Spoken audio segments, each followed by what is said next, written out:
ว่าเจ้านั้นคืนมาก็นานแล้วนะเข้มเวลาจนนับบ่ได้เกือบเป็นเรื่องเล่ากาละครั้งหนึ่งในใจแต่บอกเคยเปลี่ยนไป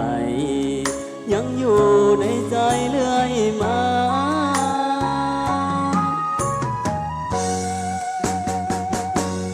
อยากรู้ว่าตอนนี้น้องอยู่กับใครมีแล้วบอกคนหูใจเป็นจังใดคือบอกเห็นหน้านั่งเมื่อใจลอยคิดทอดความหลังผ่านมา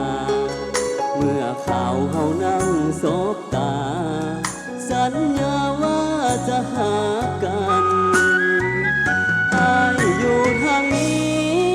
ยังคิดทอดทุกเวลาแนมดาวอยู่ฟ้าเมื่อได้สบตาน้องลาทางนั้นยินเสียงฟ้าห้องเฮ็ดให้ใจคิดทอดกันเบิ่งฟ้าต่างหน้า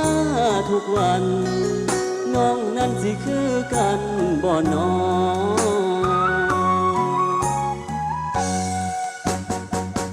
ก้อนเมฆสีเทาโหมกันเข้าปิดดาวดวงนั้นสัญญาณใจเลยถือกีดตันให้อายนั้นบ่ได้คิดต่อฝากลมห่มฟ้าไปบอกว่ามีคนรอหากได้ยินก็ช่วยติดต่อ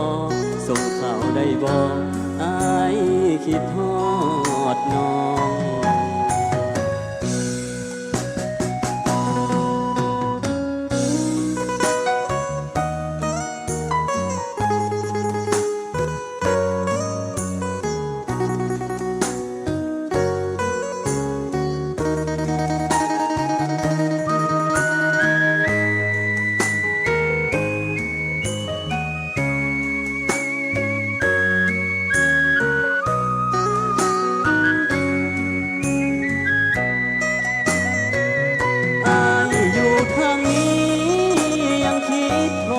ทุกเว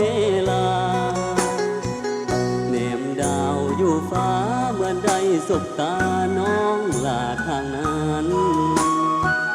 ยินเสียงฟ้าห้องเฮ็ดให้ใจคิดทอดกันเบิ่งฟ้าต่างหน้าทุกวันน้องนั้นสิคือกันบ่น้อ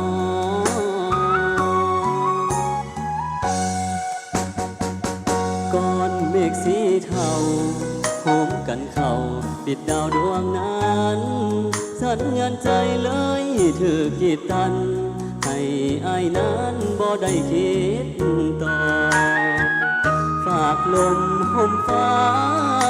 ไปบอกว่ามีคนรอหากได้ยินก็ช่วยติดต่อส่งข่าวได้บอกอายคิดทอดน้อง